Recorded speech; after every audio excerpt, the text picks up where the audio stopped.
Francisco Cuellar was the captain of the San Pedro.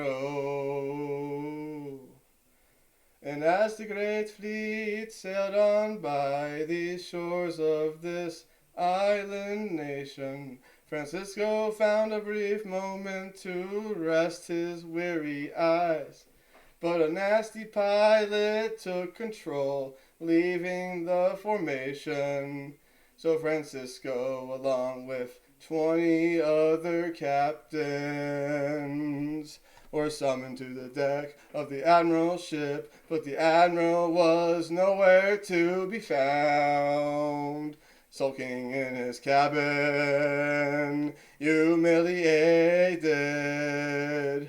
And so Francisco de Bobadilla, the head of His Majesty's soldiers, had been the one to condemn these captains to die, condemning them to die.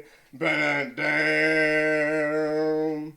And Francisco Cuellar was brought onto the ship of the judge advocate. Burn it down. And the judge absolved him of any crime, and together they sailed homeward bound around the coast of this heathen nation.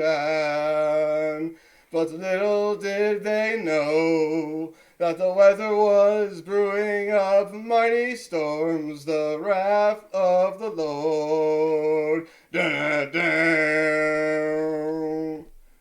An instrumental with the musical motifs of the show blended with electronic music. Smoke and lights fill the stage as the sound of rain and thunder bellow throughout the instrumental.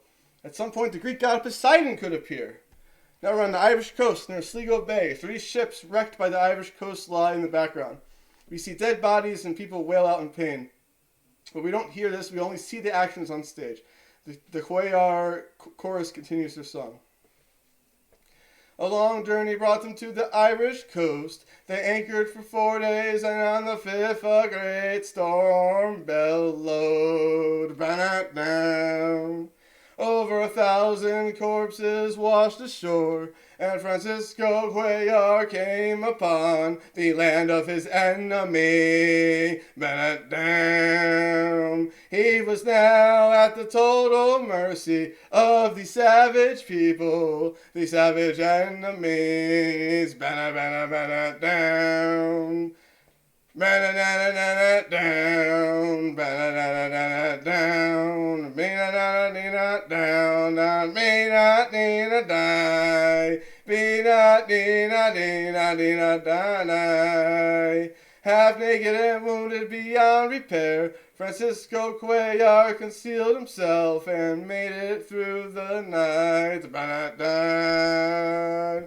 He wandered on in the early morning light with his injured leg, hoping to find some godly folk who might show him just a bit of mercy.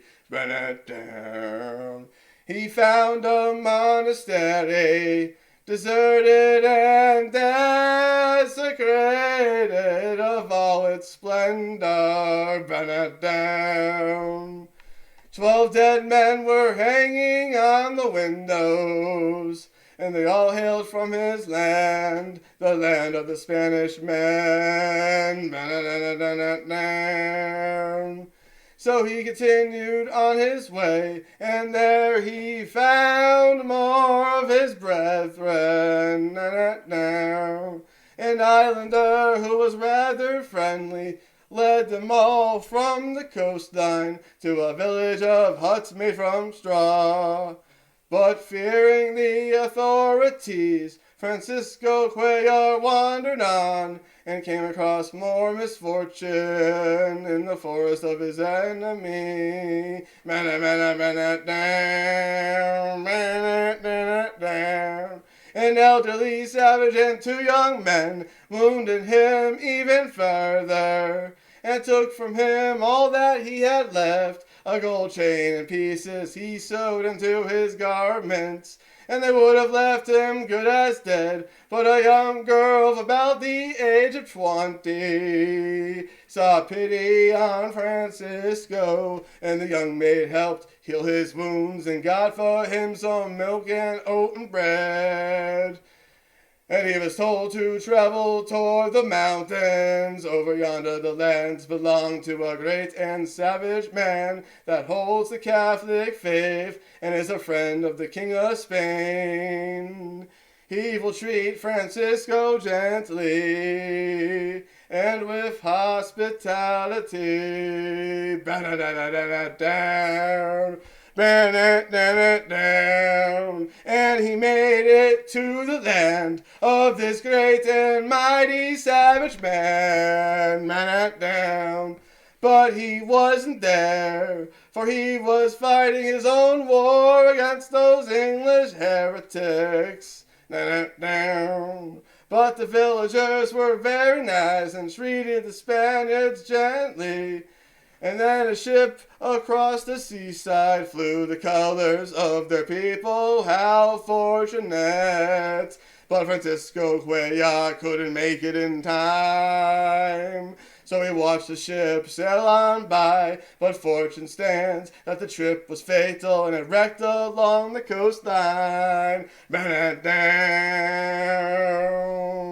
Left alone, he went on his way, where he came across a clergyman, and they spoke in the ancient tongue of Latin. He was told to take a road that would lead him to a very mighty man, a mighty warrior who was also a gentleman and an enemy of the queen of those heathen people. But along the way a blacksmith came before him and forced Francisco to work his forge endlessly, tirelessly, down. And a week went by and the clergyman was displeased at the sight of Francisco. So he went ahead to the castle of this great and mighty man. The next day the 4 men from the castle, including a Spanish soldier, escorted Francisco to the castle where he was shown humanity. Ballad. He spent many moons with these people, and then they all heard the word that the great governor of the Queen was marching from Dublin with a host of many men. And it was to destroy the Spaniards and anyone who aided in their cause. Down. The leader of these savage people left the castle to the Spaniards with plenty of arms and provisions to last them many months.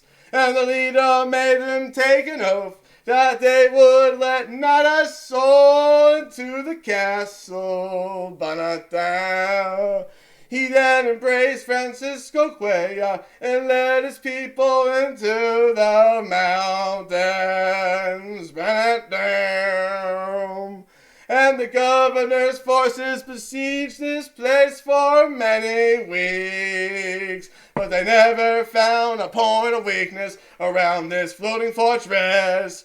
But then a great snowstorm befell on them, and the queen's forces withdrew, and the savage man, along with his clan, returned to the castle. He implored the Spaniards to stay and live. He even offered up his sister to marry Francisco Cuellar. But the Spaniards didn't stay. They longed to return to their homeland. Da-da-da, the land that they love. Shortly after Christmas time, Francisco Cuellar and some other Spaniards continued on their journey home. And on the way, they came across some other savage men who helped them cross the water to the northern lands of these heretics.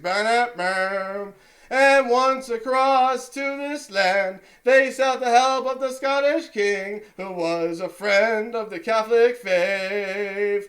And soon in years to come, This friendly king would become the leader of this entire heathen nation.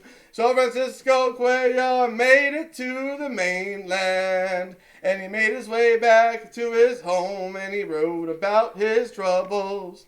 And never forget the tale of Francisco Cuellar, surviving in the land of the enemy. Ballad.